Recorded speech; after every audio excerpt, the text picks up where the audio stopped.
Ladies and gentlemen, please take your seats. The session will begin in 1 minute. السيدات والسادة الكرام، تفضلوا بالجلوس في مقاعدكم. ستبدأ الجلسة خلال دقيقة واحدة.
Please keep your masks on at all times and allow our ushers to guide you to your seats.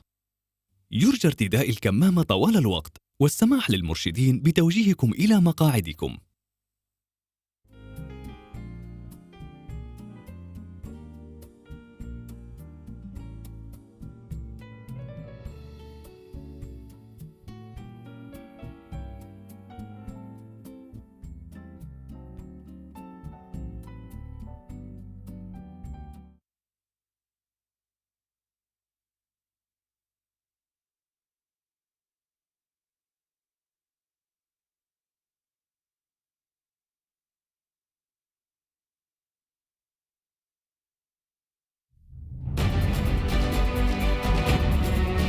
Water covers more than 2/3 of the Earth's surface. It is in every cell and on every breath. Without it, we would not exist. We know only too well the value of our most essential natural resource and the human cost and consequence of its growing scarcity. Around 1.1 billion people today lack access to water, and a total of 2.7 billion endure scarcity for at least 1 month of the year. This is not only an economic challenge, but a question of justice, fairness, and equity. How will we guarantee access to this life-sustaining resource we all need, no matter your place in the world? Just as all the waterways of the world are interconnected, so are our own responsibilities toward the management and preservation of this priceless resource. So let us rise together in this moment and work right now to deliver a cleaner, safer, healthier future for everyone.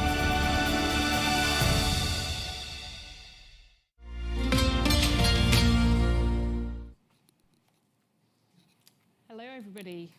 Your Excellencies, ladies and gentlemen, welcome to Expo 2020 Dubai, and hello to everyone joining us virtually today. My name is Zoe Hazeman. I'm the Global Head of Sustainability at Jacobs. I'm delighted to be here in person. Many colleagues of mine have been working as one of the partners on program management delivery. Been working here for many years, so I've been keeping in tune and seeing progress virtually. So it's a real privilege to be here in person today on this special day. So we're gathered to celebrate World Water Day today at Expo 2020. And every year on March 22nd, World Water Day is observed to celebrate water, raise awareness, and also inspire action around improving water scarcity issues and tackling the water crisis. As we saw from the video just now, water is the foundation of all life on Earth. It's an important resource for sustainable development, food production, healthy ecosystems, and essentially the survival of humanity. We need clean water for drinking, for agriculture, the food we consume, and for maintaining good health through washing, sanitation, and hygiene. Although water is a necessity to sustain all life on Earth, it's also a finite resource, which means we must use it and consume it wisely. Today, 1 in 4 people, or 2 billion people around the world, lack safe drinking water, and almost half of the population lacks safe sanitation. Water is at the centre of many of the pressing challenges in the world, such as climate change, food security, and conflict. And these challenges are all interrelated, and therefore it's an urgent need for effective governance of available water resources, integrated resource management, and cooperation. Expo honours the true value of water, dedicating an entire theme week to discuss water stewardship. And across Expo, you'll find many great examples of how we've integrated and celebrated water as a vital resource that improves our well-being and health. And this includes the Sabil Fountains that highlights the hospitality and cultural importance in the UAE, the Desert Farm, where we're growing food with salt water, and the Surreal Water feature, one of the top attractions for connecting around water. Many country and partner pavilions also feature water displays and features. So World Water Day at Expo 2020 Dubai offers an opportunity to understand water-related issues that affect us now and in the future, to reimagine our relationship with water, as well as explore many ways to improve sustainable water use and consumption toward achieving SDG 6, that's Sustainable Development Goals number 6, for clean water and sanitation.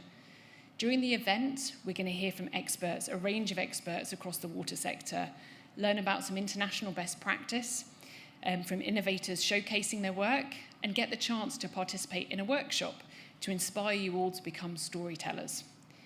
And the programme's also going to include a walking tour at the end to explore the various exhibitions and pavilions focused on water and sustainability at Expo. So hopefully you can join us for that at the end. And it's going to be led by some of the Expo guides as well, so kind of a VIP tour for you all.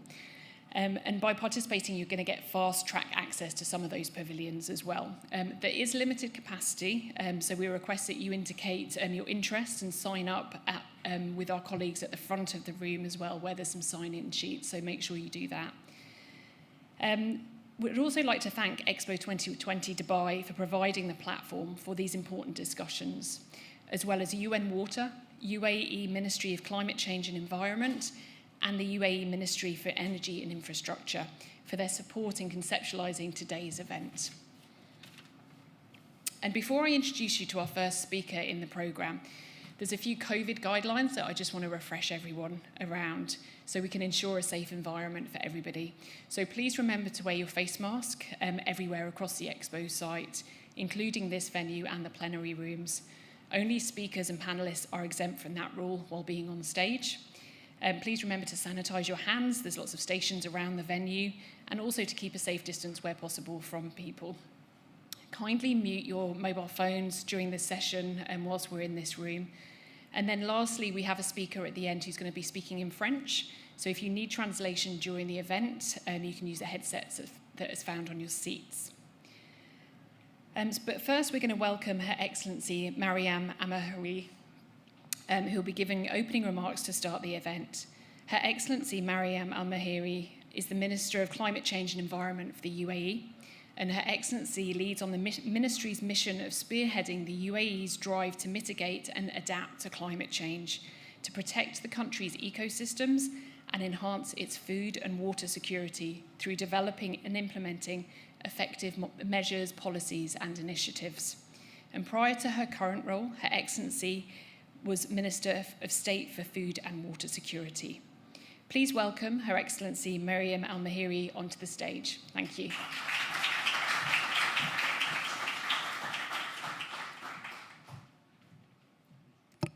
Thank you so much. So thank you so much. A wonderful good afternoon, everybody, and happy International Water Day.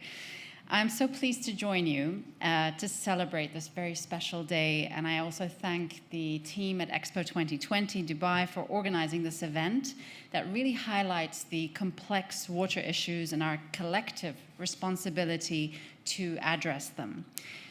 Water holds a great significance in our lives. We say water is life because water is indeed the foundation of all life on Earth.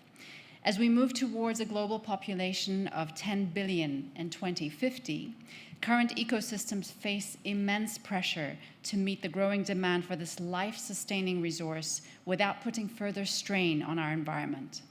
The challenge is exacerbated by climate change that leads to unpredictable water availability and increased water scarcity. As water plays an instrumental role in our food and energy systems, forming an unbreakable nexus, the need to address water issues is even greater. The nexus couldn't be clearer than here in the UAE, located in a water-scarce, arid region with some of the world's highest average temperatures. The country meets 42% of its drinking water needs through desalination. We are still very aware of this challenge. The UAE's Water Security Strategy 2036 aims to reduce total demand for water resources by 21%, aims to increase the water productivity index to $110 per cubic meter, aims to increase the reuse of treated wastewater to as much as 95%. And in line with this strategy, our priorities are to reduce average consumption per capita by half, all while promoting sustainable practices overall. This will help save a little over $20 billion in addition to reducing CO2 emissions associated with water desalination by 100 million metric tons. To achieve our ambitious goals, the UAE government follows an integrated approach. As you know, agriculture is the world's thirstiest industry. In the UAE, it accounts for 60% of total freshwater consumption. And so to boost our agricultural production, despite the scarcity of our freshwater resources, we resorted to closed environment agriculture that is 95% more water efficient than traditional farming. One promising technology on our radar, and I'm sure many of you have seen this, is the water from air technology that creates a renewable source of pure water for human and agricultural consumption. Recent pilot programs launched 15 atmospheric water generation machines across parks and beaches in the UAE in order to assess the viability of this technology, and many more machines are on their way. It's really important that we don't just look at water from a supply side, but also from a demand side. And our growing population, unfortunately, has very unsustainable water consumption habits, and this is placing great pressure on our finite water resources, as said by Zoe. So we are really striving to manage the community's water demand. So the National Water and Energy Demand Management Program, led by the Ministry of Energy and Infrastructure, helps adopt this best international standard, and they also run public awareness campaigns that promote water conservation practices across our society. So by adopting responsible water consumption patterns, members of the community are at the forefront of tackling the critical water issues.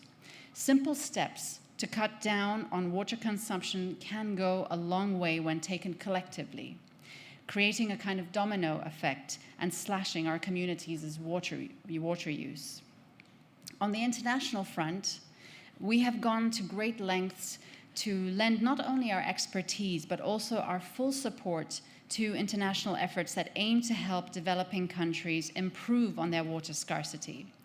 The Suqya Initiative, also known as UAE Water Aid, is a non-profit organization established by the Mohammed bin Rashid Al Maktoum Global Initiatives Foundation to support international efforts to provide potable, clean water to people in need around the world. And to date, the initiative has funded over 1,000 projects in 37 countries, allowing upwards of 13 million people to gain access to clean water. So, friends, ensuring access to safe drinking water as a basic human right recognized by the United Nations is a moral obligation and a collective responsibility for us all. Saving water is saving life, ours and that of the generations to come. So let's roll up our sleeves and deliver on this noble mission. Thank you again for having me. Thank you also to the Ministry of Energy and Infrastructure for being our partners in this. Thank you.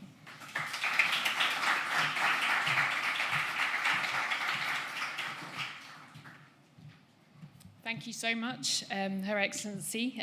Wow, that was a great way to kick us off, hearing about the UAE's really ambitious goals and commitments, which is a very important starting place, and then how it's driving innovations across water technology as well, particularly around that agricultural piece, which I was shocked to hear is 60% of the water consumption here. And then finally, sharing that best practice and some of those innovations and lessons learned internationally as well, which again is a vital part for scaling solutions, which is going to be key to collaborating and really solving for the world's water issues. So we're going to move into session 2 now, which is a fireside chat called Water is Life. But before we begin that session, we've got a short video to share with you. Thank you.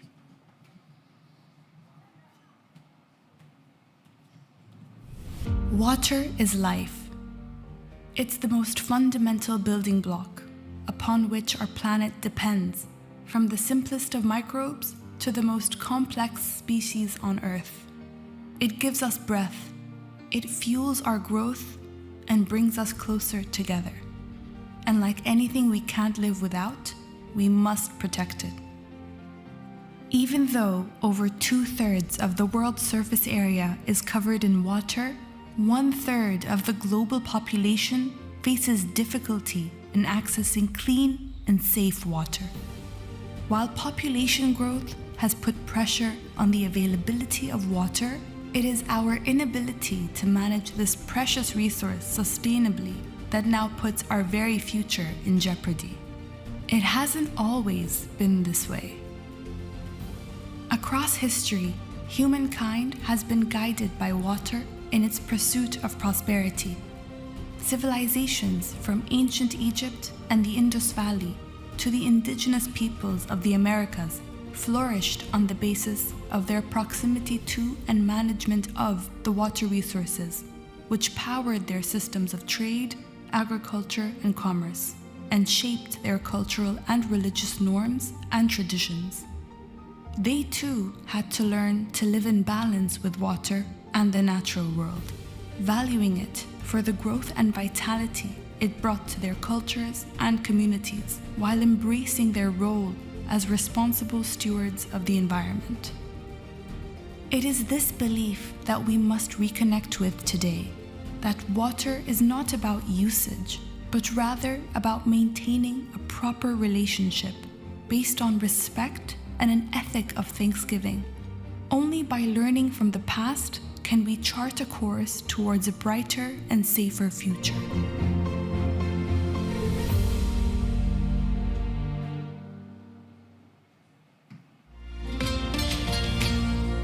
A great reminder there that water has always been such an important and critical part of our history and heritage as well. Water is at the core of all life on Earth, and many of humanity's challenges, such as population growth and climate change, are all interrelated with water. And we're seeing that climate change is altering weather patterns globally, and there are shortages and droughts in some parts of the world and floods in others. So in this session, I will have a conversation with Rajendra Singh. Rajendra is a highly respected social activist working with water and river issues. He's also known as the Waterman of India. He's helped more than 1,300 villages to build around 13,000 rainwater harvesting structures at strategic points, impacting around 10 million humans. In 2015, Rajendra Singh has won the Stockholm Water Prize, also known as the Nobel Prize for Water. So it's a great honour to introduce and bring Rajendra onto the stage, please.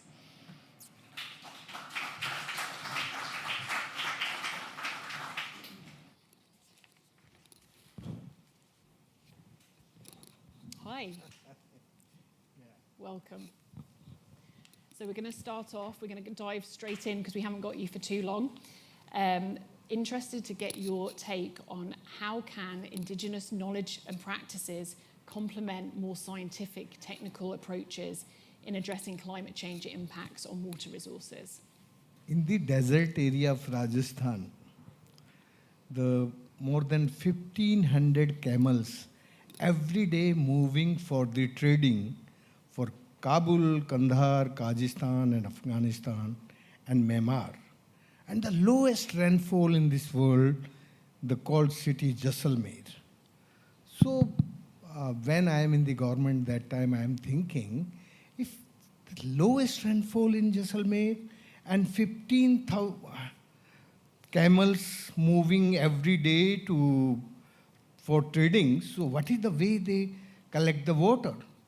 So I explored the wisdom, the Indian wisdom and indigenous knowledge system. They make a discipline for efficient use of water, and they have the skill of that. So I learned from the illiterate pupil in Rajasthan, and they teach me. First, they teach me the underground aquifers and underground system of the water collection. And next day, they teach me the natural engineering who have the traditional wisdom. So I learn from them and I start the work. Basically, I am a medical science doctor that time. So I'm thinking, how many people I can treat it if we can make available the water so that everyone can make healthy life. So that is the realization in my mind and my heart. So I start the water conservation. Excellent. Inspired by nature itself then. Can you share the story behind working with local communities to return water to over 13,000 or 1,300 villages in India? You know, when I start the work, the whole well is dry and our streams is dead. No flowing the water. And that time, the erratic rains, sometime rains coming or sometime not coming. My whole area is the rain shadow area. So the clouds come and due to the heat, the clouds go away and no rains that region. So the old woman singing the song, बादल तो आते हैं हर साल मेरे गांव में, पर बरसते नहीं हैं वो, रूठ कर चले जाते हैं कहाँ मैं नहीं जानती. The clouds coming every year, but no rains. We don't know the angerness of the clouds, where they are going without rains. So she say, when the clouds not giving the rains, my son and the wife of son go away with the angerness from my village to cities for the livelihood or for life. So that time they are singing the song, I start the work in the first in 80s. That time the big mining, due to the mining, my all Aravali hill system is destroyed, no forest. So I fight the case against the mining. And in 90s, 28 mines in 4 states, Delhi, Haryana, and Rajasthan, and Gujarat, stopped the mining. And after that, we conserve the water. Is a pupils movement we start. And due to the conservation of the water, the moisture come and automatically greenery come. We are not sowing the plants there, just the seeds and root hair system in the mountain system, and they coming the greenery. So now my women singing the song.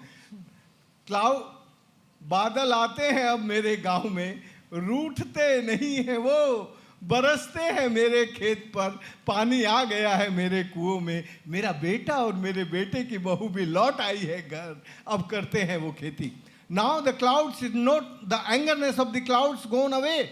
Now the rains coming, when the clouds come, rain come in my region, and now start the agriculture. So this is the big change, is the climate change adaptation. Yeah. You can call to this the climate change adaptation and mitigation process. So I can tell you in the last 44 years, my experience with the community, with the people can change positively this planet. The governments and corporates always thinking the economic competition, the global economic competition network, they are always thinking in the name of development. They are creating the walls with nature and with humankind. So this is the disaster. The development is a really disaster for nature. So we are trying, we can broken this wall between the pupils and nature. So we give the equal respect to the nature. Due to the equal respect to the nature, so now my area rehabilitate.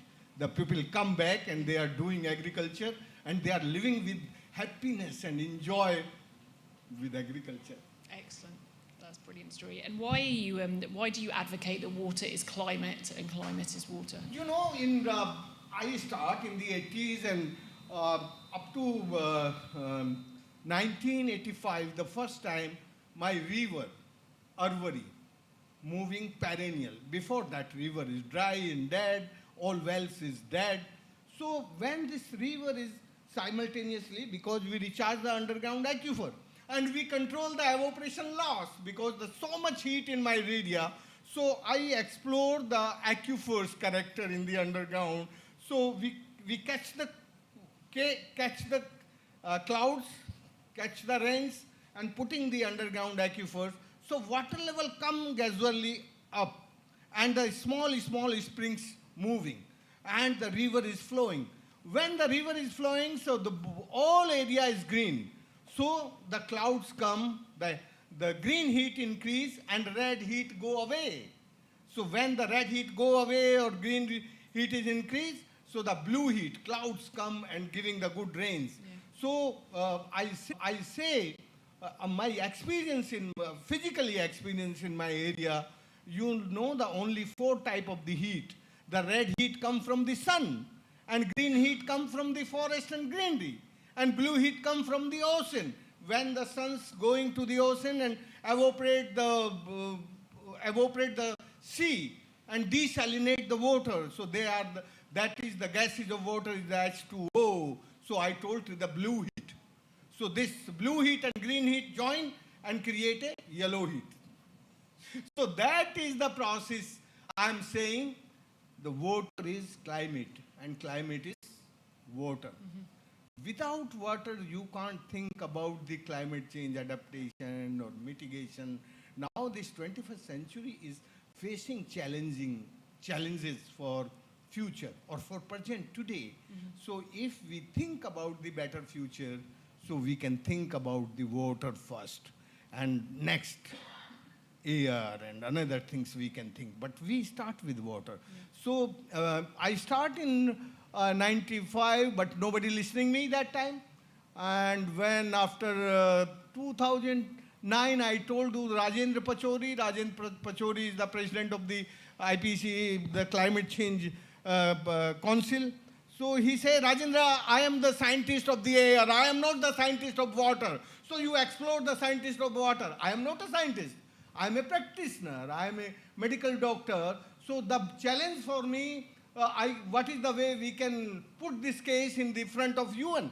So I explored some scientists and they are putting this case to the UN, and now finally in 2015, this is my slogan, water is climate and climate is water, accepted by the UN system. And now the climate is, yes, you know, what is the things. Well, I'm not spending my time. No, you're fine. Good perseverance, so it paid off. So how important is it for the community to understand about water and the water systems and that interrelation? Can you explain what water literacy is for us? You know, if the people of planet can understand and realize the importance of water, so they can think and they can start the work for the conservation. So today, one hand need the conservation of the water, and other hand the need of the really skill development and efficient use of water. So if you create the skill development in efficient use of water, so you need the literacy. But you know, not a single university on this planet who teach the real water literacy to the communities or to the people.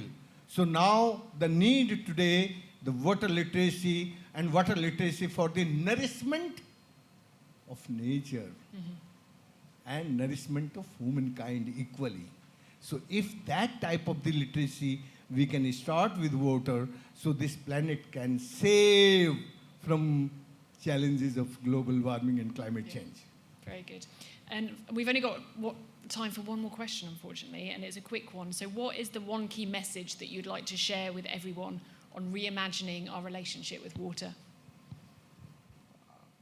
I can say I came from the great desert of this planet, the lowest rainfall in my state and my region. If I can make change, the people rehabilitate. That time when I start the work, the people is displaced. All people go away. And now when the water come in my region, they start the agriculture and they start the greenery, and that people come back. So if we are really thinking about the better future, we stop the global economic leadership of competition. Now we are very much involved in the global economic leadership competition. Everyone in every state, every nation is participating this competition, but nobody participating in the nourishment of nature competition. Yeah. So today, the need of the security of water for this planet, and that is only the possible if we can start the nourishment of nature. Very good. Good messages. Thank you very much. A pleasure to have you here. If we can show our appreciation for Rajendra. Thank you ever so much for joining us today.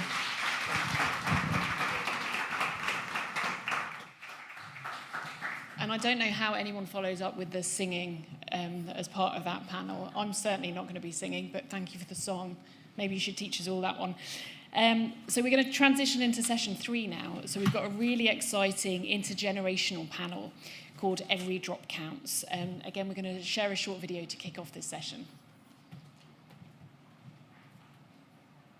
Do you know what your water footprint is? In a nutshell, everything we use, wear, buy, sell, and eat takes water to make. Your water footprint is the amount of water it takes to produce each of the goods and services you use for yourself, for your family, or for your community. The water footprint has 3 components: green, blue, and gray. The green water footprint is water from rainfall that's stored in the upper soil as moisture and accounts for most of the water used in agriculture. The blue water footprint makes up all surface water such as rivers, lakes, and groundwater used for irrigation when droughts occur or rainfall is scarce. The grey water footprint refers to the volume of water that's required to dilute pollutants, such as industrial discharges, so that the quality of the water meets water quality standards. A single kilogram of beef requires approximately 15,000 liters of water to produce. 93% of this is green water. This figure includes the over 3 million liters of water required to produce the 8,500 kilos of food to sustain a cow for the 3 years it takes to mature, taking into account farm costs, transportation, plus the water the cow drinks over the time. Simply put, we need to become water smart. Today, water scarcity affects over 2.7 billion people for at least 1 month every year, a problem exacerbated by rapid climate change. We cannot afford to wait. We must act now and make every drop count.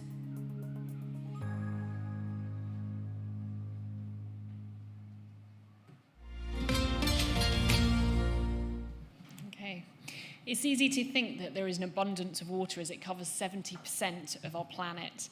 However, only 3% of that world's water is fresh, and 2/3 of this water is frozen in glaciers or is unavailable for use. And at the current consumption rate, it's estimated by 2025, 2/3 of the world's population could face water shortages, resulting in a range of negative consequences, such as an exposure to diseases, food insecurity, and much more. And with these challenges in mind, there's an urgent need to shift in the way that we interact with water and conserve this precious resource. In this next session, we will have a panel discussion that will raise awareness on our water footprint and identify various options and solutions for tackling water-related issues. But before we dive into this panel, we've prepared a Mentimeter quiz to challenge everybody in the room. So we want to see what everyone's current understanding of water usage and consumption is. So please take out your phones, your smartphones hopefully, and open the browser at www.menti.com and enter the code that's on the screen there, 94976392. And you should be able to see the first question. And that is, how many litres of water does 1 kilogram of beef require? So we just heard that in the video that we've just seen. So this is a how many people were paying attention kind of question. Everybody was paying. Oh, I shouldn't give it away yet, should I? We're still waiting for everyone to answer.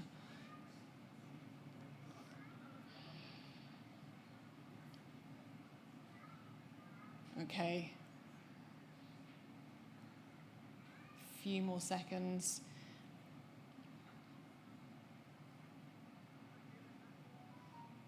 Okay, I think I'm revealing the answers now. I will. So the answer is, and the majority got it right, it is that 15,000 litres, which is a fairly shocking stat. And if we also think about sort of like the carbon intensity of the meats, the foods that we eat as well, beef is right up there. So all in all, a lot of natural resource, particularly water, goes into this. So well done, everyone that had the right answer there and listened to the video earlier. So we're going to move on to the second question. How many litres of water does 1 cup of coffee contain?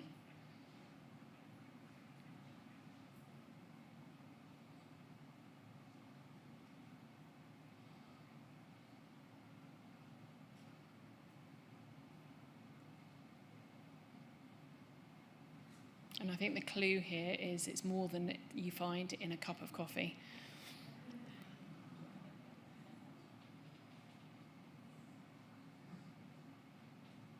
Okay, this one's a bit closer. I don't think we had a video hint with this one, so this is really testing the knowledge. And the answer is 140 litres, which again is fairly shocking.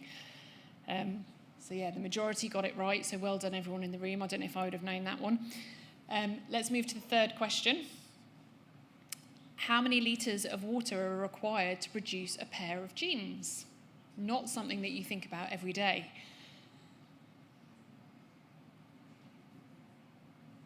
And I think these questions are really to help us understand and raise awareness that everything that we touch, consume, buy, use has a water footprint attached to it.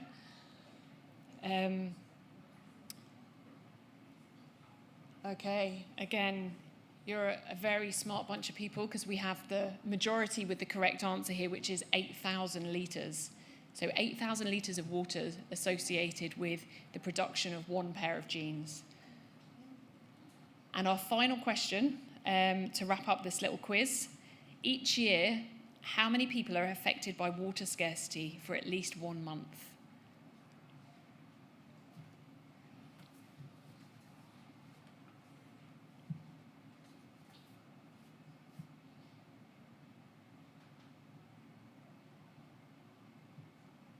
And myself and a couple of the other speakers here had a bit of a discussion about this earlier, because depending on the source and the definitions of water scarcity, there are different answers available. But based on the video that we saw earlier, the correct answer is 2.7 billion, and the majority, again, got that right. So well done, everyone. You can all relax now. Your part's done. You all passed the quiz. Congratulations. Yes, thank you. And I think the message here, like based on what we've seen, is water. We're using water practically in everything we do. Every decision we make, there is an impact of water consumption associated with it. So yeah, to make that relationship with water, to make it more front of mind in the decisions we make on a day-to-day basis. So without further ado, I'm going to introduce the panel. And our first speaker is Alia Saeed Mazrouri. And Alia is the director of the UAE Research Programme for Rain Enhancement Science. And in this role, she leads a team responsible for managing an international competition, promoting the UAE's engagement and capacity building in the field of weather modification, particularly in the research and development of the scientifically advanced technology for rain enhancement. Please welcome Alia to the stage.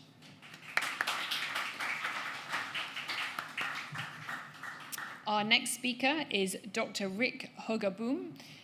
Dr. Hogaboom is the Executive Director at the Water Footprint Network, an international knowledge centre based in the Netherlands that promotes fair and smart use of the world's freshwater resources using the water footprint concept. He combines this role with a professorship in the multidisciplinary water management group at the University of Twente in the Netherlands, where he explores global water use and its impact on the environment, economic activity, and society at large. Please welcome Dr. Rick to the stage. And finally, we have Alex Whitebrook joining us virtually. So Alex will hopefully appear on the screen at some point soon.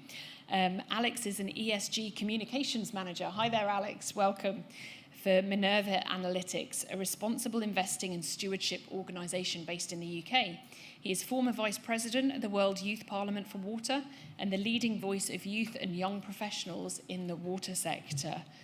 His professional experience lies primarily in consulting and communication roles for NGOs, think tanks and media companies. And in the water sector, he has worked in various research capacities for WWF, Oxfam, the Global Water Partnership and the Alliance for Water Stewardship. And here is Alex. Welcome, Alex. Thanks for joining us. So I'm going to take a seat. Hi, everyone. And Alex, the first question's for you. How is our water usage affecting the water access for current and future generations and availability in communities around the world? Well, that's a big question, but thank you very much for having me here today. I'm very honored to be here, and I must apologize for not being able to make it in person. I think this question immediately makes me think of something a professor once said to me, Dr. Joubert.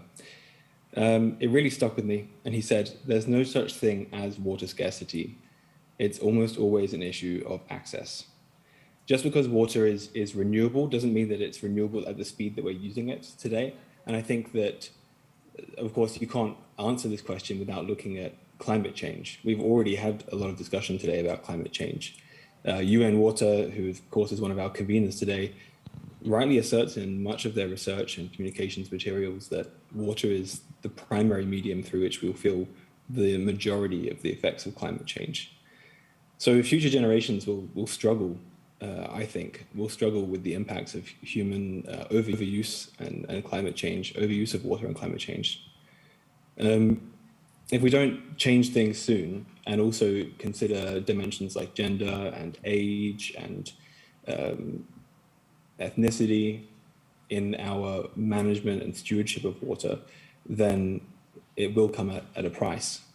We need to adapt with things like green infrastructure, nature-based solutions. But I do remain confident, coming back to the question, I do remain confident that water is something that connects us all as humans. So I remain positive that we are able to make this transition together. Thanks, Alex. Dr. Rick, over to you. What is a water footprint, and why is it important for individuals, businesses, governments to understand water consumption? Why is it important? Well, maybe I should ask the question to the room first. Hello, everyone. Nice to see you. Who of you enjoyed some of the snacks and bites in the food and beverage corner just before this session? Yes, I see some thumbs up. Who of you are wearing cotton clothes? Yeah, I think a few more hands than that. Yeah, and who of you are happy that the AC is on here and we can enjoy the cool? Yeah. Seems like normal, mundane activities and products, right? I mean, we eat, we wear clothes, we enjoy electricity, but none of those would have been here if it weren't for water. Almost all products and activities that we consume cost water to make. Now, typically, if you think about water consumption and your water footprint, you think about the water that you use in and around the house, right? The direct use for cooking, for washing, for cleaning. But that constitutes only a very minor portion of your footprint. You also need to account for the indirect water use. That is the water that is needed for the food that we eat, for the clothes that we wear, and for the products that we buy. And that is a major chunk. And those elements together, direct and indirect use, together constitute your water footprint, the amount of water that you need. And we crunched the numbers. So from a consumer perspective, if you add up that water for all the activities, the beef that we saw in the little quiz, then a global average number is 4,000 liters of water per day. 4,000 liters. Now that's an awful lot. And may I add, if you are a UAE resident, you can easily double that number. So that's a lot, and it's good to be aware of that. But also that comes mostly from abroad.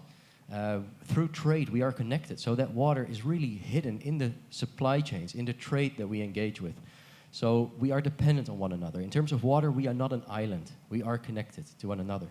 And what is also important to realize is that if you add up that 4,000 liters for every person on Earth, quite a few issues are created. And I'll very briefly touch on 4. In terms of nature, we are exceeding the planetary boundary of what our Earth can sustain very much.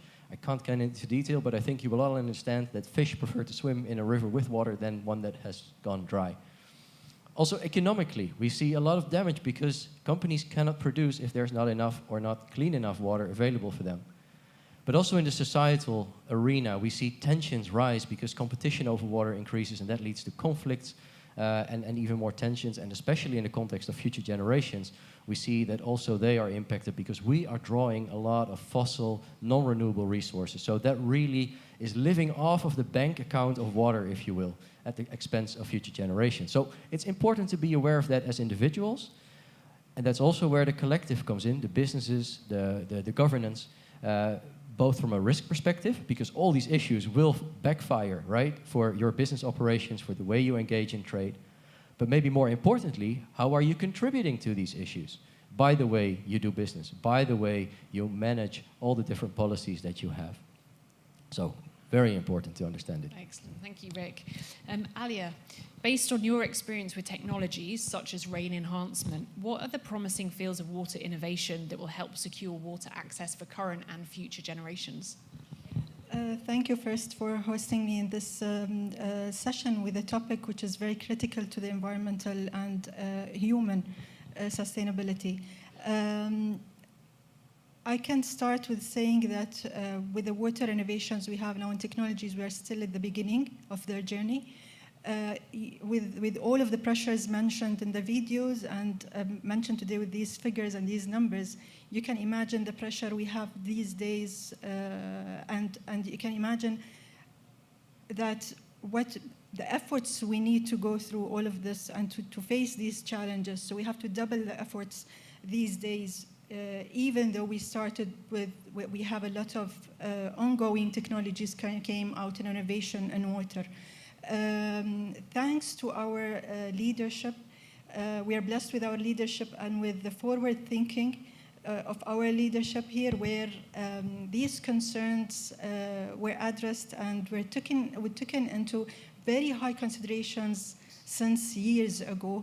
I can say that if it comes to the rain enhancement, since 90s, we in the UAE were the first country here to use the cloud seeding technology in the country. Since that time, we built a very strong infrastructure in the region. So we're the first country in the region using these technologies and the first country building this strong infrastructure to conduct these cloud seeding operations. Since that time till now, we are having 24/7 cloud seeding operations according to the weather conditions, of course. And this is in addition, of course, to the research part of this field and how we are taking this into very high consideration to take the technologies, the techniques of rain enhancement field. We are taking it into much higher, in the future. So far, we reached in a point where we, through the UAE Research Program for Enhancement Science, we already forged connections with more than 1,800 researchers and scientists from all over the world, from over 800 institutions from 70 countries. We already received around 450 or 451 proposals with innovative ideas in how to take this field into and add value to this field. With all the scientific and technological development needed for this field to maybe enhance the operations effectively. And right now with the technologies we have, I can give some examples, is like having the nanomaterials involved. We have the electrical charge emission also. We have using the UAVs and looking into other technologies as well. We have breakthrough outcomes that came out so far, and we're still very committed and high committed to this as a long strategy. We are looking into this to make sure that we are really part of contributing to the water security challenge which we all face. Thank you. Rick, back to you. Looking into the future, what are important factors for us for reducing our water consumption both individually and systematically? I'm sure you have all heard some of the recommendations, and I would definitely second those. Get an efficient washing machine or a water-saving shower head. Close the tap when you're brushing your teeth, right? But as you saw from the direct and indirect component, most action can take place in that invisible, in that indirect water. So that goes, and it's very hard to generalize, just to be clear. It's very hard, there's no silver bullet, but let me give you 3 recommendations that addressing you and myself as a consumer, we can do, is to lower the amount of animal products in our diets. Because animal products are really very water intensive. So cutting those out, going to vegetarian or even vegan diets can save a lot of water collectively. Second one, use products, clothing of high quality that last you longer. So you don't have to replace them all the time, so it doesn't cost or pollute water when they have to be made. And the third one is to exchange the worst performing products or services in your lifestyle for more water sustainable ones. Now, if you think about that last one, exchanging water polluting, water using activities for more sustainable ones, how do you ever make that decision? And that is very difficult as a consumer because there is no transparency on water and the impact that it has on the products that we have. So that's where I think there's a role for government or for business to make sure that the transparency is there so that we all can make informed decisions in terms of that water footprint. Now, collectively addressing that footprint, there are the businesses, there's the government. The businesses, I think, have the strongest mandate in addressing the wastage of water and the pollution of water by using the best available techniques and practices that are out there. But the other water-related issues, like the social tensions and the fact that water does not get enough, nature doesn't get enough water allocated, or even making sure that future generations also have access to enough water, I think there the strongest mandate is with the governments. And those solutions often lie in different domains than the water domain. So please, if you are in the water sector, reach out to your colleagues in different domains, for instance, agriculture. How are farmers or producers being incentivized to save water or pollute water or not? Or maybe in energy, we are facing a big energy transition, right? I mean, we have a too large carbon footprint. If we want to reduce that, what energy mix will we get in that stead? And unfortunately, one of the good things about fossil fuels, yeah, that can also be said sometimes, is that it has a relatively low footprint. So if we transition to an energy mix with a lot of biomass in it, or with a lot of water, hydropower in it, we are creating a massive water problem when we are solving that carbon problem. So we really have to talk with the energy people to not create a water problem in the same place. And then the last one I would mention is climate change, because especially when droughts increase, that is when a large water footprint is felt most. And I think you can imagine that we are basically bookkeepers with water. If you spend a lot of water, if you spend a lot of money, more than your income every month, and in a drought your income is very low in terms of water, then you will feel the issues most. So definitely there's that incentive with climate change to address that. That's great. Can I ask you a follow-on question? Of course. You haven't prepared for this one. You talked about the importance of visibility of water that goes into products and things. Is there any examples around the world where that labelling they're doing a good job around that labelling and that visibility and transparency to aid good decision making? Yes, certainly there are examples of introducing water labels, either as a standalone label, like this is the water footprint of a pair of jeans or of any product that you buy. Sometimes it's incorporated into somewhat broader sustainability labels, because let's be fair, water is just one element out of many other sustainability dimensions you can have. But unfortunately, the complexity of water really obscures things quickly, because a large footprint does not necessarily translate to a high impact. So to really have that one number represent all the complexity of water is very, very difficult. But we are working towards that, and maybe that's actually, if I may, a nice addition. We just launched at the COP26 in Glasgow the Fair Water Footprint Declaration, a multi-actor initiative where companies, investors, civil society organizations and governments, including the Netherlands government, although still in a signatory status, but maybe the minister can change that soon, really want to work together to make the footprints fair along supply chains and make that visible, also with maybe the use of a water label. But we really need to have all partners involved to get a good comprehensive view on that. So maybe I can immediately use the opportunity to extend the invitation to the Minister for the UAE to also join this global initiative to make footprints fair. Thanks. Well, that was very fortuitous and not planned at all, so thank you. Alex, over to you. If you're still with us, you are, brilliant. Reflecting on your time at the Youth Parliament for Water, what are some suggestions from youth voices of how to reimagine our relationship with water? Thank you very much. There's a lot of things to reflect upon from my time at WFEW. I think that, first of all, I might just provide some reflections on a youth perspective of what Rick was just discussing. I think it's extremely important that we have this kind of consumer-facing labeling for water stewardship practices. But it is important to notice as well that, as Rick also mentioned, a lot of the water consumption that goes on happens behind the scenes, and consumers aren't very well aware of it. So there are existing labels, if you can call them that, for producers of different products and different industries to pay attention to their water usage and be certified to a certain level. These are also extremely important, coming from organizations like the Alliance for Water Stewardship, which I had the pleasure to work with in the past.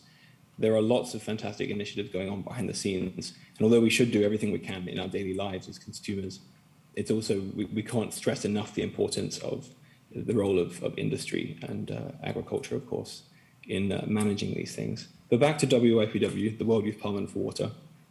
I was very privileged to be the vice president there for 3 years, and Since then, being a regular member, I've had the chance to talk with a few fellow members about their concerns from all over the world and with different backgrounds.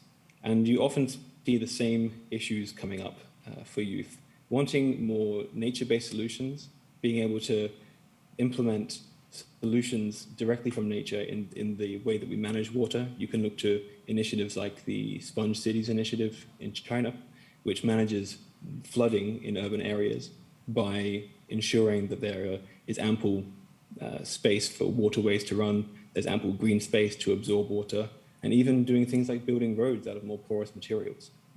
These kinds of solutions are really important. Also listening to more indigenous knowledge and local communities, especially when you have the competing and often dominant interests of governments or large companies.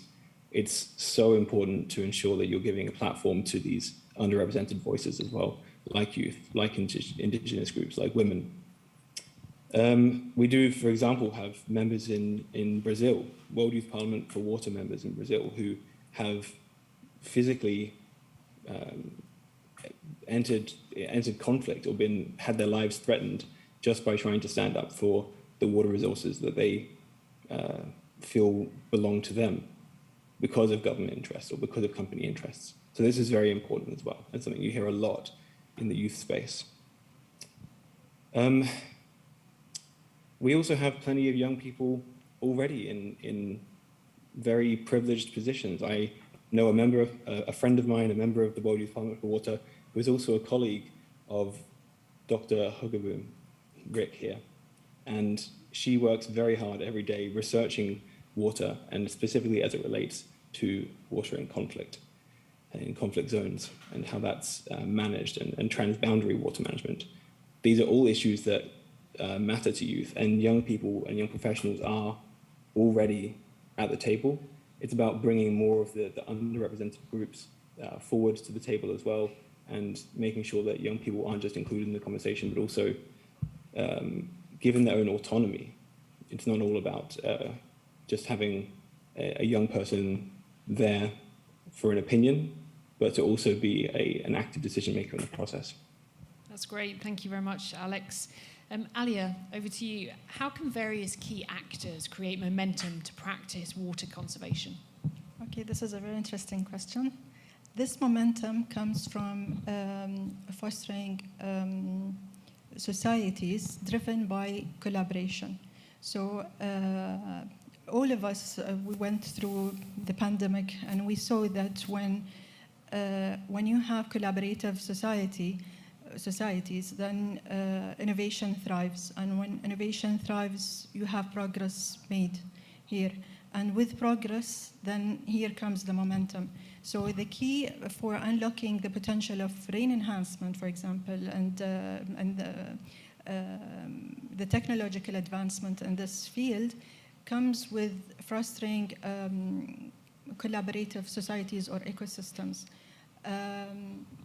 And here you cannot fall it all under one actor, but it is a global challenge here, which it should be scaled, should be that requires cross-sector response as well.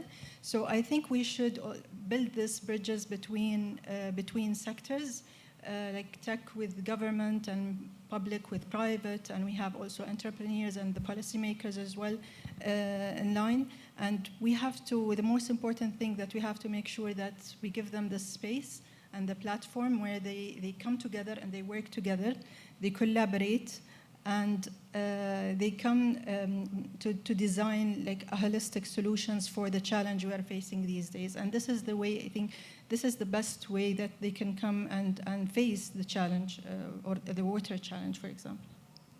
That's great, thank you. We're on to the last question, which is going to go to all three of you now. So in one or two sentences, can you share your vision for a sustainable and resilient future in relationship with water?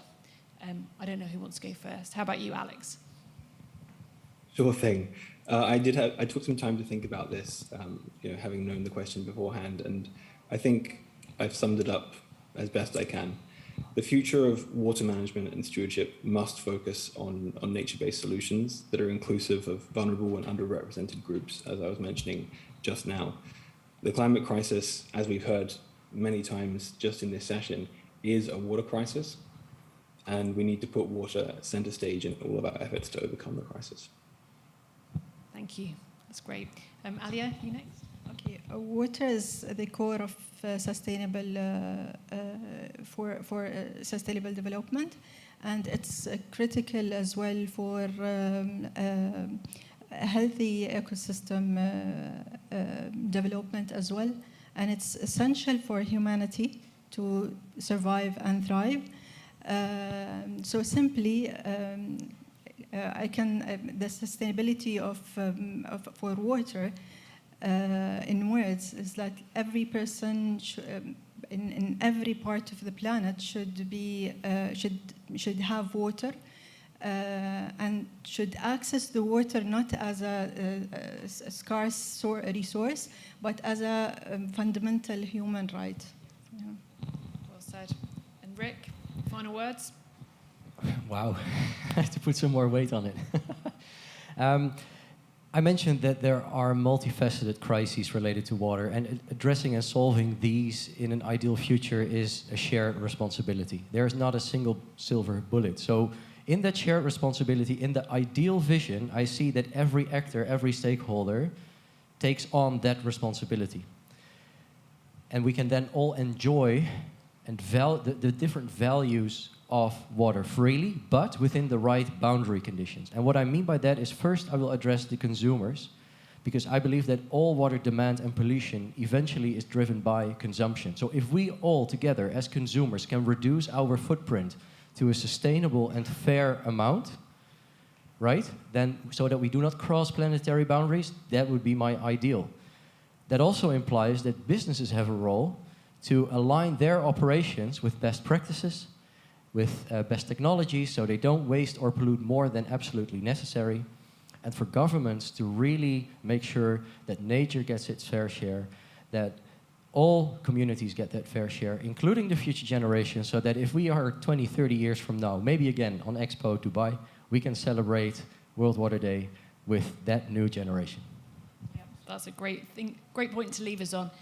What a great panel. I really enjoyed listening to all of you. Thank you very much. If we can show our appreciation for Rick, Alaya, and Alex. Thank you all.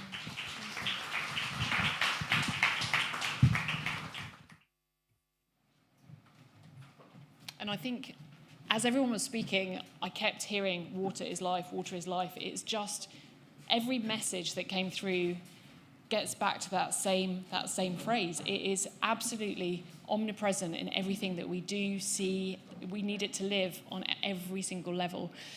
So I hope you all enjoyed hearing different perspectives around that. We're going to transition now into session 4, which is a deep dive session around water reimagined. And in this session, we're going to hear from several international innovators, entrepreneurs, and water experts who are going to showcase their best practice working to achieve SDG 6, clean water and sanitation. But before diving into this best practice spotlight, we're first going to hear some remarks from His Excellency Mark Harbers. His Excellency Mark Harbers has been the Minister of Infrastructure and Water Management of the Netherlands since January 2022.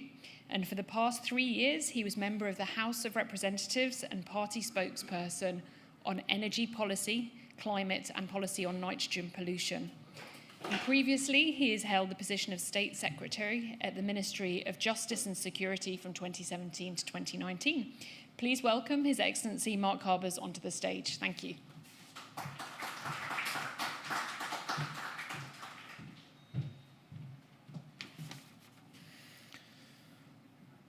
Ladies and gentlemen, first of all, thank you for inviting me to kick off this session today on World Water Day. And a special thanks to the 3 panelists that I just heard, and especially their concluding remarks, because in short, they are the agenda that we have to follow in the near future. World Water Day started almost 30 years ago with a UN resolution, and let me quote a part of it. As populations and economic activities grow, many countries are rapidly reaching conditions of water scarcity or facing limits to economic development. That was 30 years ago, and the urgency of this message has only increased. A pandemic like COVID-19 illustrates this. Because what was our first line of defense against this virus? It was washing our hands. But 3 out of 10 people worldwide lack access to clean drinking water. Just one example that water is a fundamental part of all aspects of life. It helps us grow our crops, to cook, to boost our economy and stay healthy. The importance of groundwater can't be stressed enough. And it's absolutely right that groundwater is the theme of World Water Day this year. Groundwater is invisible, but its impact can be seen everywhere. Out of sight, under our feet, groundwater is a hidden treasure. In the driest parts of the world, like here in the United Arab Emirates, it can be people's main source of natural water.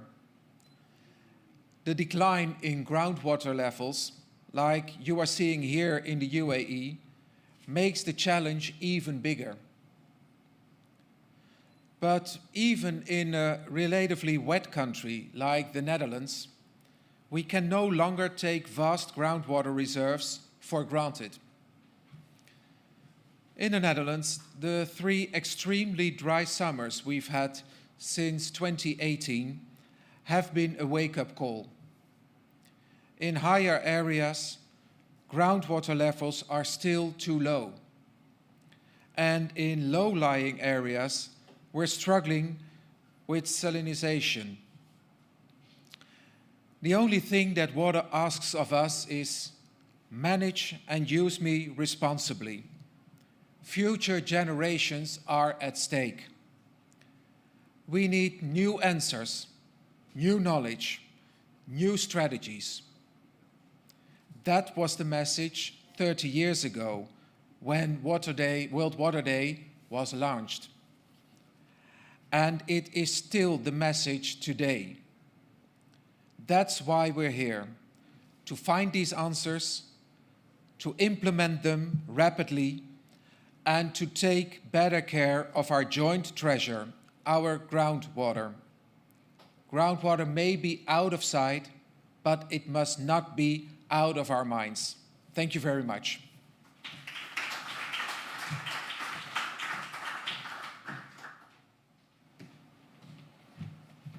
Thank you, Your Excellency, for your remarks there. And if you haven't visited the Netherlands Pavilion yet, I highly recommend you do. The pavilion's got an interactive installation called the Rainmaker, which produces water out of air, and you can also experience a deluge of stories and ideas projected onto the umbrellas that you hold over your head. So give that a go. Next, we're going to move into the deep dives, and consisting of several rapid-fire presentations and hearing from a diverse range of speakers, all working towards achieving SDG number 6.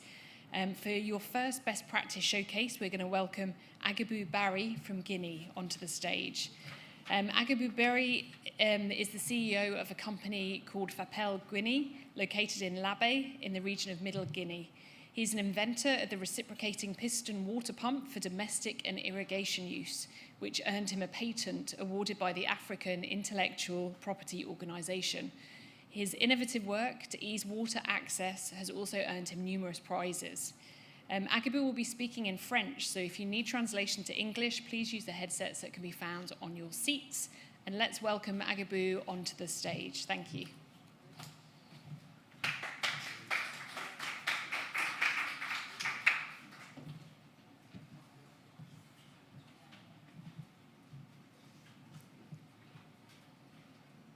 Can you help, please?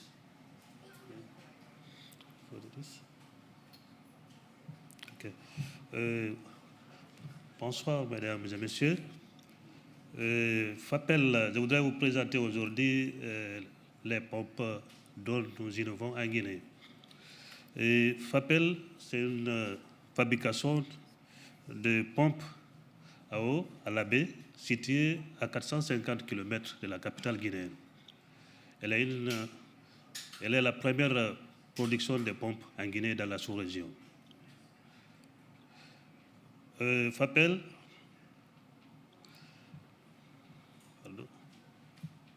aujourd'hui, les difficultés d'accès à l'eau potable et d'irrigation. La Guinée est réputée être le château d'eau de l'Afrique de l'Ouest, lui conférant ainsi un potentiel hydraulique important.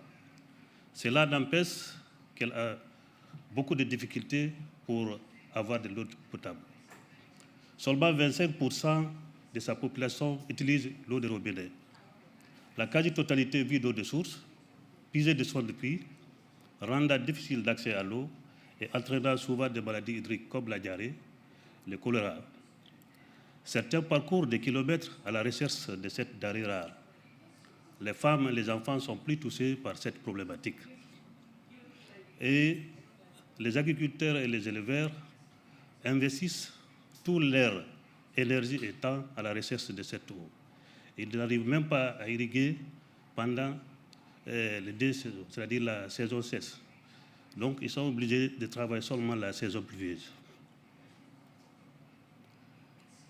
Les dispositifs de pompage à eau manuel, hybride solaire, la présente innovation porte sur une pompe manuelle de grande capacité, assurant la desserte de l'eau à partir des puits, des rivières, des marigots et des forages.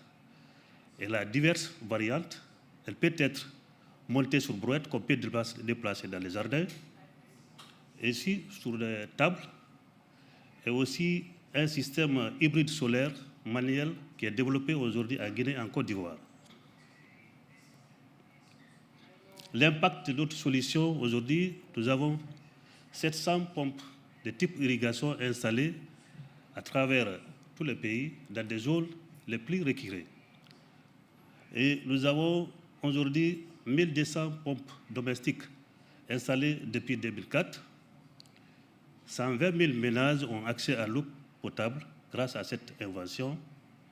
Les 2 prochaines années, nous voulons doubler la vente pour les exportations vers les pays limitrophes. FAPEL aujourd'hui est un dispositif universel et équitable pour accès à l'eau potable, avec bien sûr une expertise confirmée et brevetée en 2004 et une pompe testée et approuvée par le Service national d'aménagement des points d'eau SNAP. Et aujourd'hui, nous voulons démultiplier ce système avec une production de 3120 pompes par an, bien sûr, et avec 50 main-d'œuvre à plein temps. Ils nous font confiance, et vous. Aujourd'hui, ce système, tout le monde a besoin de ces pompes, mais nous voudrons démultiplier les efforts pour que ça soit accessible à tout le monde. Et nous chercherons des partenaires techniques et financiers pour non seulement l'extension des FAPEL, c'est-à-dire l'unité industrielle, et aussi la formation des jeunes. FAPEL ambitionne de devenir une référence de production de pompes en Guinée, en Afrique, et la formation des jeunes, surtout pour diminuer la migration clandestine. Je vous remercie.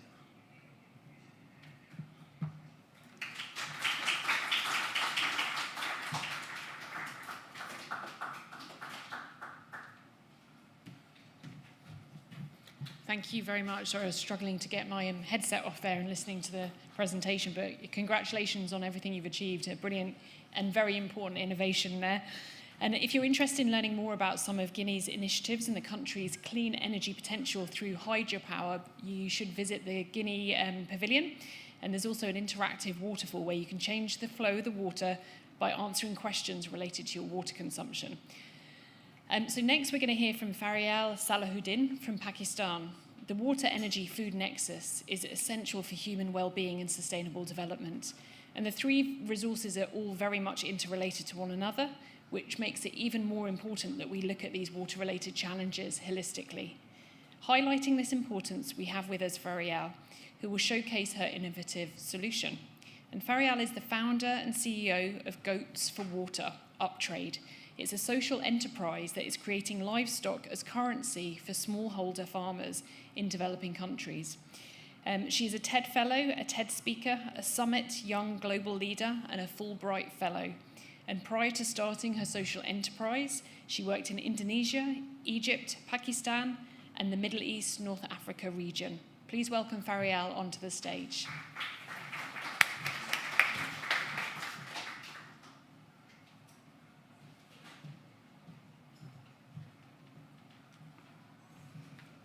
Hello, everyone. Some of the real poor are not actually poor. Some households have a higher net worth than some of us here. I was in a remote village in Pakistan when I realized this. I had traveled from Karachi, my hometown of 20 million people, 2 hours to this community to explore the potential for off-grid solar. Even though it took me just 2 hours to get here, it felt like I had actually traveled 200 years back in time. I had left behind Karachi, where almost every rooftop sparkled with solar panels, where the night before I had ordered my dinner through an app on my smartphone. And here I was now, surrounded by a vast expanse of barren land, speckled with mud home. Here, the women and girls were spending hours pulling water up from the ground, many times a day, to bring it to their homes that had no indoor plumbing. They were giving water to their livestock every other day because water was so scarce. Bathing and laundry was a luxury. This community of almost 100 households that seemed so poor, in fact, owned animals that could amount to tens of thousands of dollars. How was it then that this community was living in these conditions? I realized I was measuring their assets and their wealth in goats, whereas they would need cash to buy a solar water pump that would ease their water issues. That's when I offered to take the payment for their solar pump in goats instead of cash. And a few months later, the pump was installed. Women and girls were no longer spending hours of backbreaking work collecting water. And what was even more surprising was that a year later, some of the homes had built indoor latrines. A community that had been waiting for the government or the NGO for years to buy them a solar pump had bought one for themselves using their own resources. That inspiration for bringing self-reliance to these communities is the driving force behind my company, Uptrade. Uptrade sells the livestock we receive as payment to meat companies and to exporters. We are planning to export this meat ourselves now. To date, more than 9,000 households have used their livestock to purchase access to water. We start with meeting the water needs of a community and are now also selling solar pumps, solar home lighting systems, smartphones, and even internet. We hope to expand our work to other communities that are in similar conditions. By changing how we think about money, we can empower all communities to drive their own futures and define their own prosperity. Thank you.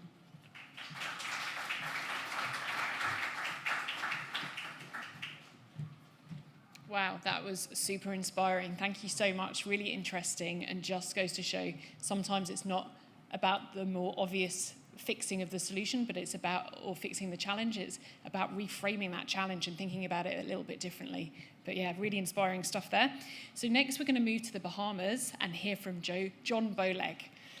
John is a professional engineer and senior hydrologist with over 25 years of engineering experience in the USA, Latin America, and the Caribbean.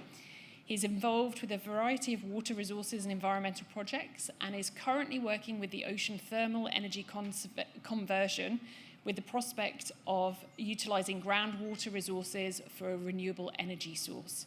Please welcome John onto the stage.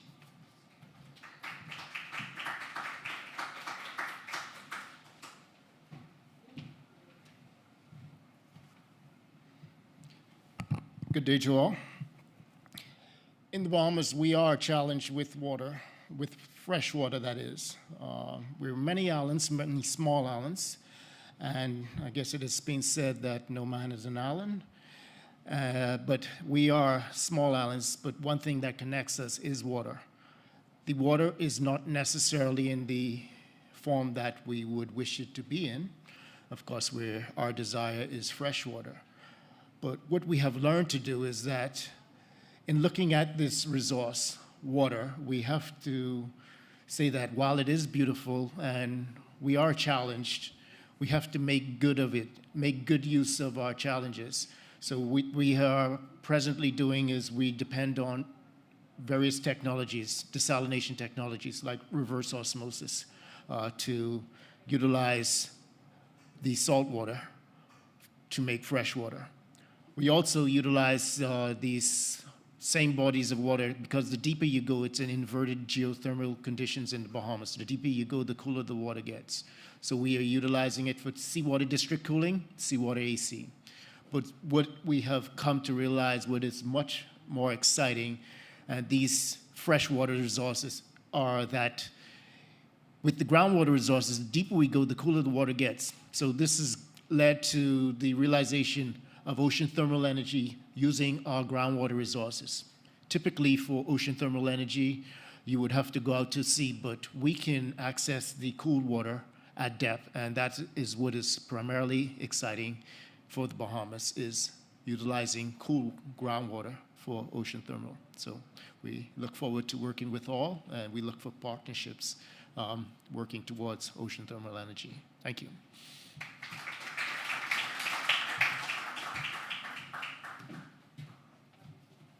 Thank you very much, John. And yes, something that can no doubt be shared with many other countries around the world as well there to scale that great idea. So if you're interested in learning more about the Bahamas, an archipelago made up of over 700 islands, you can visit the Bahamas Pavilion to experience the country's abundance of natural resources, ancestral heritage and rich history, as well as the challenges that the small island nations face at being at the forefront of the impacts of climate change. So next, we're going to invite Mona Midshtab to share a bit about her startup, Mosan. When we think about water, WASH, the water sanitation and hygiene, access to clean water, basic toilets and hygiene, they're all crucial in preventing diseases and for individuals to stay healthy. In this best practice showcase, Mona will showcase her best practice that aims to protect people's health, environment, and natural resources. And Mona is a social entrepreneur, international speaker, and designer with a focus on circular product and service design and social innovation. She's passionate about solving complex challenges while inspiring others and leading diverse teams. In her work, she applies participatory approaches to involve local populations in the design process. And Mona founded Mosan, a social enterprise improving the living conditions in low-income communities with access to safe sanitation. Mosan currently offers its services in Mayan communities in Guatemala. Please welcome Mona onto the stage.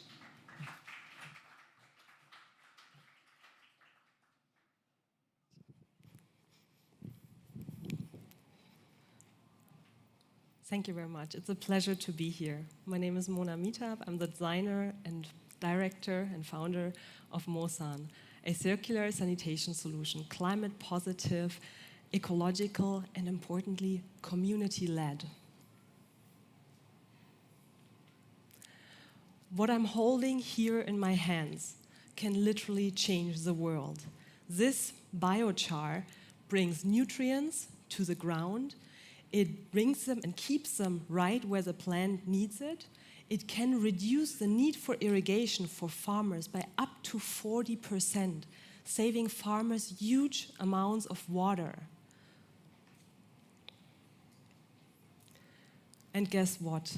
We are producing this biochar by collecting human excreta, feces, and urine, removing those materials that would otherwise be harmful for the health and hygiene of people. We are removing them, preventing contamination of rivers, of lakes, of water bodies, improving the livelihoods of families, contributing to an overall impact, ensuring that water sources are protected and water can be used for the most important things, for personal use. Currently, we're working at Lake Atitlan, one of the most important lakes in Central America and an extremely important water source for the region in Guatemala itself. With our work, we are not only positively impacting people's lives, but also contributing with improved agricultural practices to local farmers. So with Mosan, we always say, like, what is really important for us is to make it attractive. Sanitation is not an attractive topic. Who wants to work in sanitation? Who wants to work with human excreta? It's just not something that there's so many barriers and so many taboos around those topics. So with a background in design, actually myself, I'm an industrial designer, the focus was always how can we create a very aspirational, modern solution, but incorporating technologies that are feasible, sufficiently low-tech enough that we can bring them to remote areas, to communities who don't have access to very resource-intensive materials. And that making Mosan being low-tech, community-led, making it very resilient and feasible to be supplied in those communities. So this is a bit how it works. We have the Mosan toilet, which I will show you in the next slide. We have our own collection and transport system, meaning that we collect the materials on a regular basis. We have our own transformation centers where the materials arrive and where we transform them into this. And the last step, of course, is the social business, very important for us to make the materials ready for distribution, sale, and reuse, something that we are working on at the moment, actually. So here you see a bit how we work. We work very modular, which is another very important aspect for us. So our solution is scalable by replication, meaning literally each community can get its own service. And that allows us that we can look at each culture, at the needs and desires of each community, find local partners and really adapt it to the local culture. And by that, we've designed our solution to be modular. The first module, extremely important, is education and awareness creation. Nothing in sanitation works without that, as we can all imagine. We have our container-based dry toilet, the Mosan toilet, which is a mobile, transportable plastic toilet. It's easy to clean, it's easy and low cost for us to produce it, and thereby allows us to be also very rapid responsive in situations like emergencies, climate emergencies, earthquakes. We can very fast supply people with sanitation because we don't need any construction, we don't need water, we don't need electricity, and no additional chemicals. We can do everything with local materials. Only the toilet needs to be delivered. The other modules is the service, which is the collection. We right now do it very manual because the community where we work right now is very urbanized, so we have no road access. We have our own machines to do the pyrolysis. We use different reactors. This was one of the first ones, very small, for a very first pilot that served around 50 families, and we have a current system that serves up to 2,000 users, 2,000 people participating in the system. In the last picture, you can see Rudi, our operator, very proudly holding the biochar. The biochar, as it comes out from our technical processing, gets further enriched with the urine that we also collect, and which is in a separate container in the toilet. That allows us to not just provide this as a nice, beautiful additional soil amendment, but really to get nutrient content of the biochar so up that we can actually commercialize it as a fertilizer. And that's an important value stream for our solution to make it sustainable in the long run. It's actually the main income stream in the future that will make us sustainable with this approach. It's a biochar, the sales of carbon credits. Since we are climate positive with this solution, we can also participate in carbon offsetting. To wrap up, basically sanitation and how we approach sanitation with this very circular and comprehensive approach tackles a large amount of challenges and can create a huge impact, from health and hygiene being improved with families, improved living conditions, of course the indirect benefits by being part of our awareness campaigns and capacity building interventions that we take.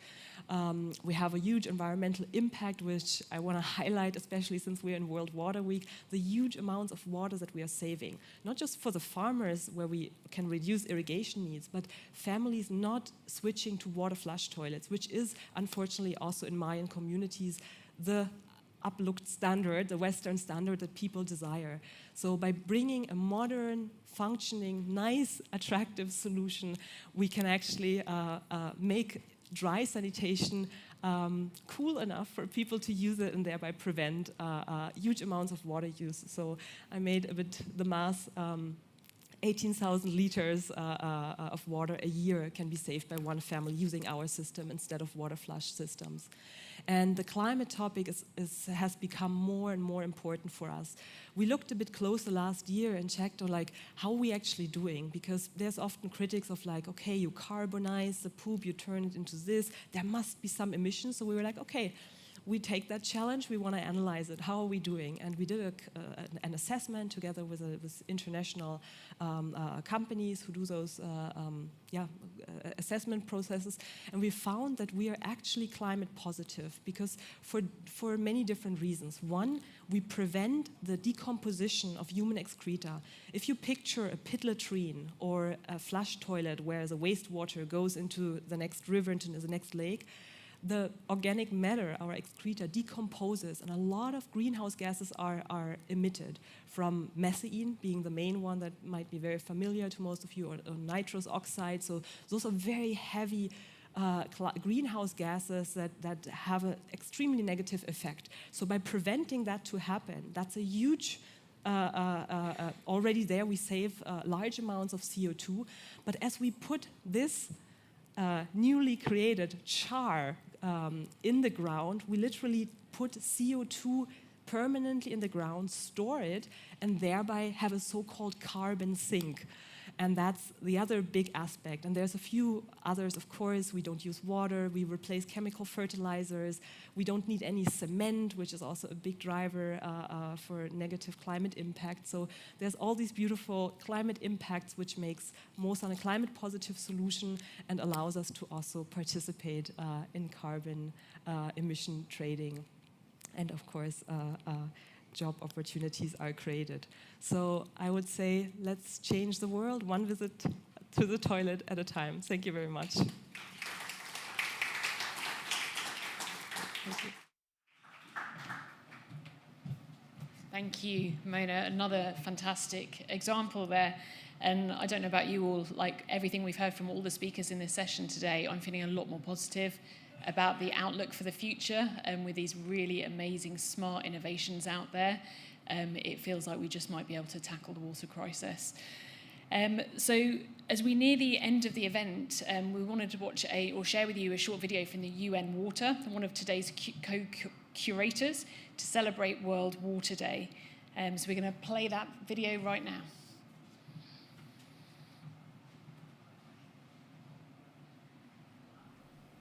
Today is World Water Day. This year, the focus is on groundwater, the hidden treasure beneath our feet. Almost all the liquid fresh water in the world is groundwater. Our drinking water and sanitation, our food supply and natural ecosystems, all these rely on groundwater. We must protect and explore this precious resource, balancing the needs of people and the planet. Let's raise awareness and take action on groundwater. We must make the invisible visible. Happy World Water Day 2022. Okay, that is the global celebration that's being held in Dakar in Senegal this year. And we invite you all to tune in and read the UN World Water Development Report there. So, as I mentioned earlier at the beginning of the session, there is a guided walking tour coming up, which encompasses many of the water features on display at Expo and across the international pavilions. And that's happening right after this session. And some of the features you will see on that tour include the desert farm, where we're growing food using salt water, the Falage irrigation system, which has been used in this region for generations, and a range of strategies to reduce our water usage across the site by 53%. And some of the highlights of our sustainability pavilion, which will become a children's science centre after Expo ends, and will produce as much water as it uses. So if you're interested to see some more innovation in action around the site, please join us on that walking tour. And if you didn't get a chance to sign up yet, you can still do that by speaking with one of the Expo colleagues at the front of the room or the back of the room, whichever way you're facing. And before I hand off to the next session, to Yusuf and Samaya for an exciting workshop followed by the walking tour, I'd like to thank everybody for attending, the speakers, all the speakers, for such fascinating insights and rich discussions, the co-curators, UN Water, UAE Ministry of Climate Change and Environment, and the UAE Ministry of Energy and Infrastructure. And thank you all for having me. It's been a privilege and an honour. Thank you.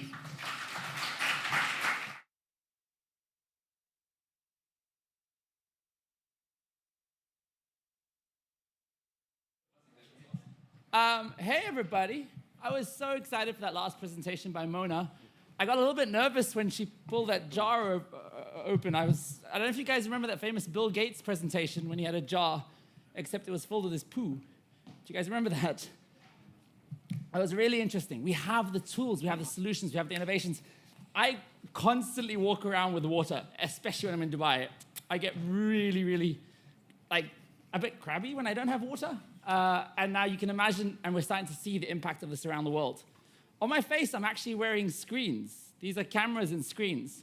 And it's really quite futuristic. And this whole discussion is not just looking about today, it's looking about the future. And if I had to put these on and have a look at what the future looks like in terms of water, it's not looking good, is it? It's quite a bad situation that we find ourselves in. But we're excited to share that there are innovations, there are ideas, and after the walking tour, which you're about to go on, and make sure you sign up. There's a sign-up form where you put your email addresses out front. You will see that the innovations exist.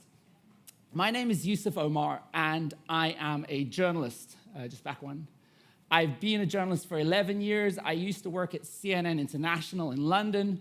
I was a foreign correspondent. I used to work in war zones around the world, and I realized very early in my career that this stuff, wars that were taking place in Syria and around the world, were often sparked by climate change. You had a few seasons where farmers had run out of water, they had a drought, they didn't get their yield, and very quickly things started to escalate. These things have knock-on effects, and as you'll see in this presentation, the consequences of climate change are often what we never expect. I'm also the host of a show called First Person. First Person, we traveled to countries around the world and we looked at young people that were fighting to save the planet in the most unexpected and imaginative and creative ways. And we filmed it with camera sunglasses. We put cameras on their faces and saw how they were saving the planet.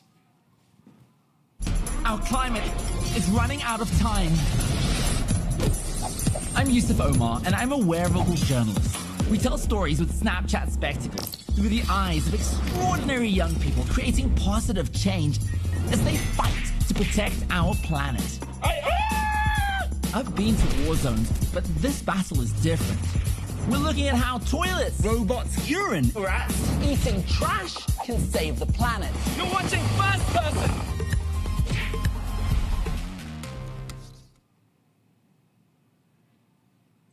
Hi, I'm Samaya, and I'm also co-founder of #OurStories, and I'm editor-in-chief. We train communities to tell stories using their mobile phones and wearable devices, and we curate those stories, and all the stories are from the perspectives of these people. It's told through their voices. It's what we call mobile journalism. We've produced over 1,000 videos a year with over 1 billion views, and it's all centered around amazing people doing amazing things to solve some of the world's biggest problems, like water scarcity.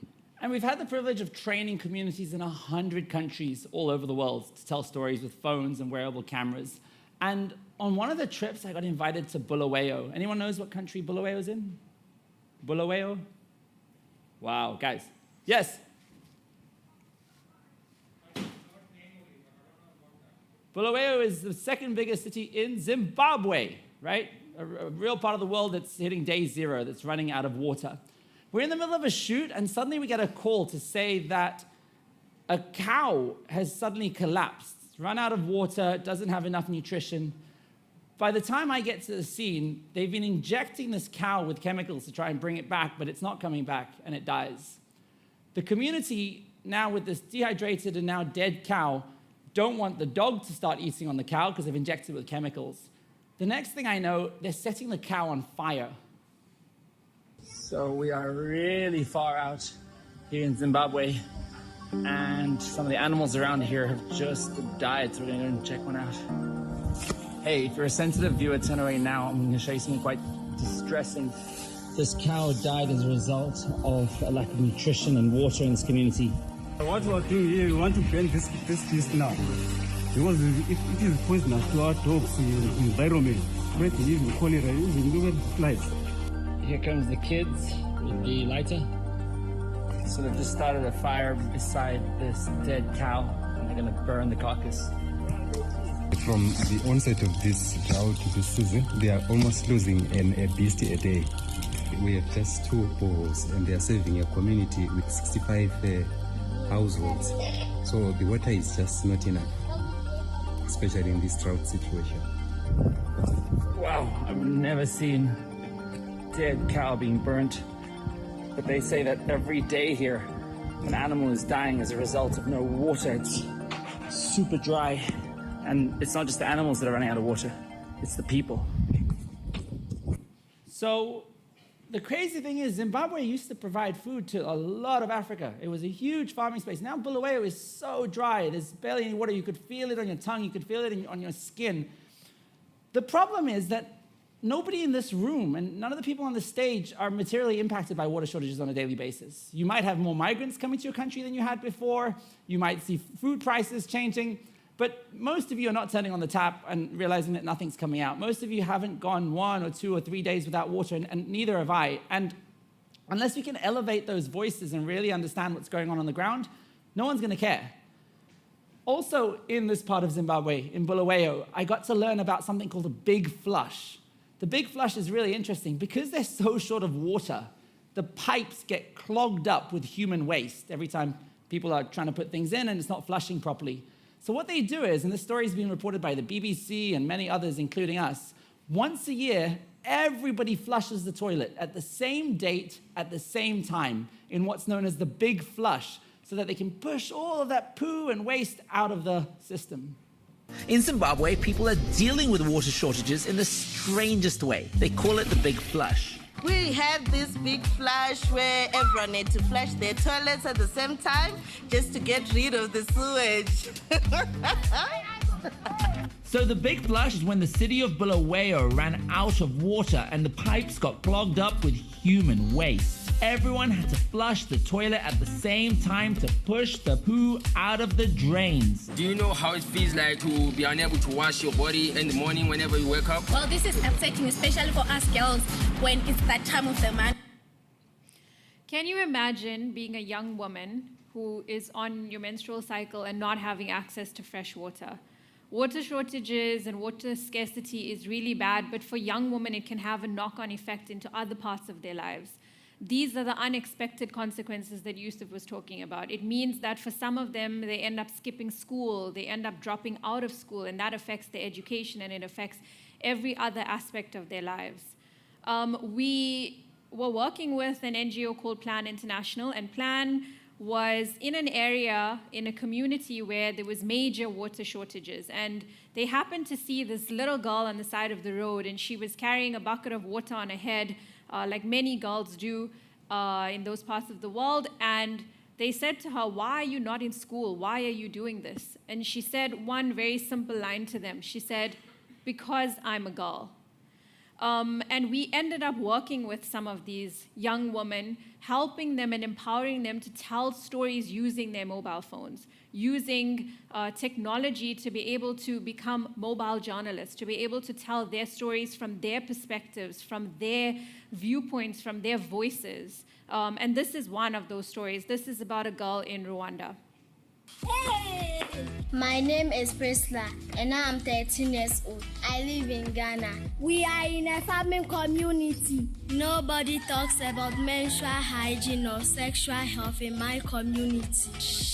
Girls often do not have enough water to clean themselves. Me and my other friends have to skip school during our period. We have no access to menstruation products. Embarrassing. That has changed now. Together with Plan International, we now have campaigns that raise awareness about the importance of sexual health. Rita received training from Plan International, and now we can make our own hygienic sanitary pad at our homes. With Plan International support, we built a mechanized wall. So we produced 46 videos like this with people, training them remotely on how to tell their own stories using their mobile phones. And we found that on our channels, these types of stories where it was real, raw, from the perspectives of people, those types of stories ended up outperforming. It reached a lot more people. It was engaging with a lot more people. And another type of story was solutions-driven stories, stories that not just tackle the issues, but also talk about other people around the world that are trying to do something about it, like a lot of the stories that we've heard today. And these stories also outperformed. One of the stories we did around that was with a young woman called Miha, who was in Texas, and she was doing a lot of work around reusing gray water in her own home, from shower, from garden, and she was also creating a device in the toilet that could reuse the water. And so we showcased her again. We used the camera glasses that Yusuf is talking about, and it was literally through her perspective.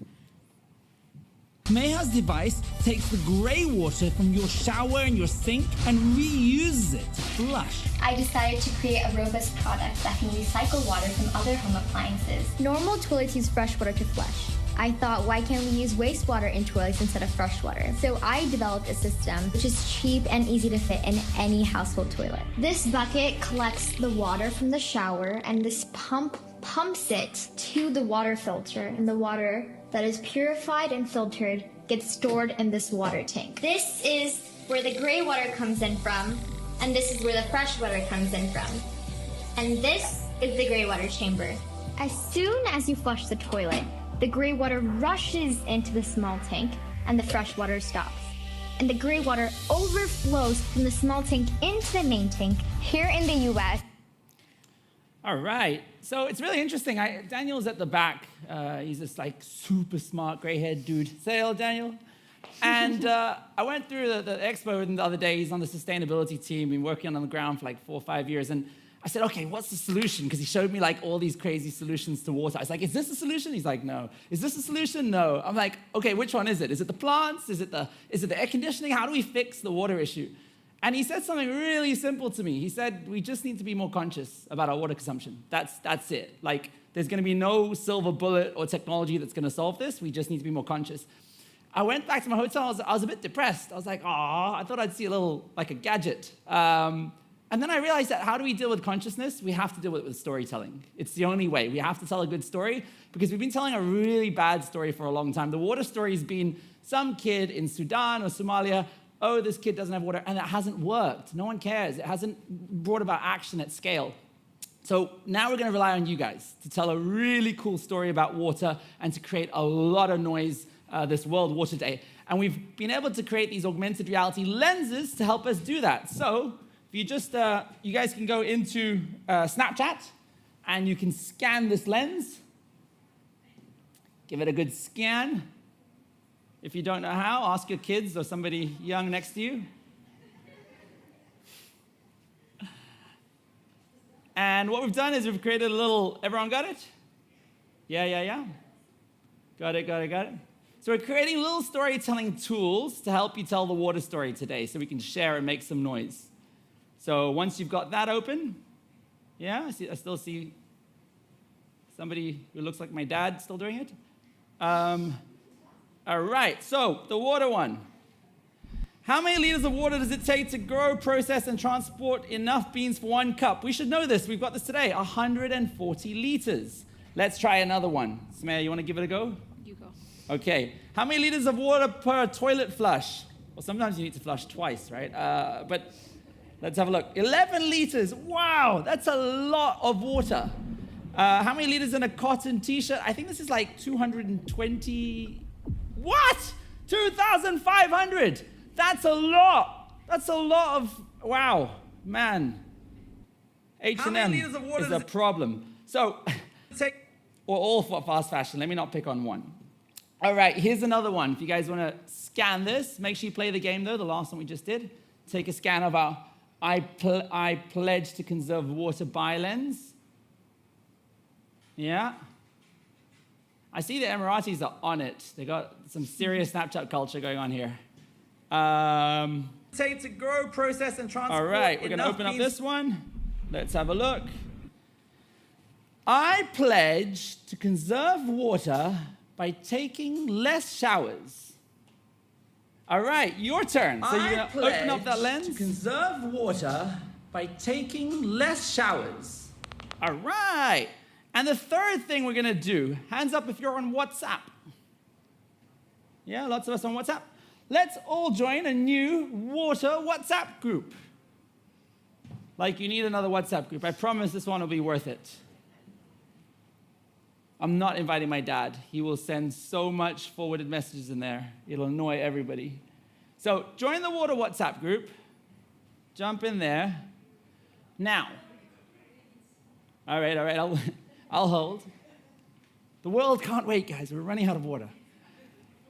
All right, so we're all going to jump into the WhatsApp group. We're going to make friends. We're going to be besties for the rest of time. We're the new warriors for water. And what we're going to do is wow, lots of you have joined. We're going to share our videos in the group. So I'm going to share my 2 videos. Boom and boom. You just got mine. Okay, so here's the deal. You're about to go on a really exciting tour of the Expo. You're going to walk past things that you might have seen and not even realize you've seen them. You're going to see innovations that are so incredible, they're unbelievable. The ability to use fish and plants to create fresh water that you can drink. It's unreal. I've seen some of this tour. You're in for a real treat. But here's the deal. I need you all in vertical, upright, portrait to shoot lots and lots of video. Every time you learn something, I want you to get a selfie video up and explain what you learned. Hey, I just learned that this plant can change. What was the quinoa? That quinoa is a really good plant that we should grow in terms of water conservation. Wow, I've just learned that these fish can help turn salt water into fresh water. Every time you learn something, I want you to grab your selfie camera, make a video, and stick it in the WhatsApp group. Lots and lots of videos, lots of utilities of a lens. And what we're going to do is, no one's saying anything naughty because the group is showing. What we're going to do is, you're going to send it all into the WhatsApp group. We're going to come back here, and in just 45 minutes' time, by the time the tour is finished, I'm going to show you how we're going to package that into a video for World Water Day, and we're going to share it with millions of people around the world, featuring all of your incredible videos. Everyone understand? Feeling good? Let's go! Also, thank you so much, everybody. Just make sure that you're signed up for the walking tour. You can sign up at the front. Oh, you can sign up there. Oh, and these are the 2 your 2 tour guides. Who are matching and did not plan to. It just happened that way. Yeah. Also, there's an awesome opportunity to get fast-track passes to some of the pavilions. You just have to leave your email address when you sign up. So may I keep the WhatsApp link back on? Thank you so much, everybody. Have fun on the walking tour. Oh. Yeah, they've taken... Screen mirroring. We just want to keep the WhatsApp on the screen. Thank you. We are.